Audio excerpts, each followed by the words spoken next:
Hello everyone. আজি Sunday আৰু Sunday দিনাখন জানে আৰু আপোনালোকে যে আমাৰ ঘৰত অলপ গাহৰি বনোৱা হয়। সেয়ে আজি গাহৰি মই বনাইছো আৰু মাংসখিনি বইল কৰি ললো। তাতে দি দিছিলো নেমু দুটুকুৰা মান। মানে নেমু চেপি দিলে কি হয় জানে নাই? নেমু দি দিলে মানে বইল কৰোতে দি দিব দেই। মানে তেতিয়া মানে মাংসখিনি গলি নাযায়।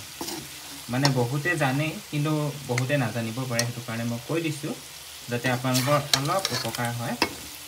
আৰু এয়া চাক মাংস পিস কিটা চাক গলি নাই যে একদম ডাঙৰ ডাঙৰ হৈ আছে। আৰু মোৰ মানে প্ৰায় নমাবলে হলেই আৰু ইয়াত মই কোনো ধৰণৰ অইল ব্যৱহাৰ কৰা নাই। আজি অলপ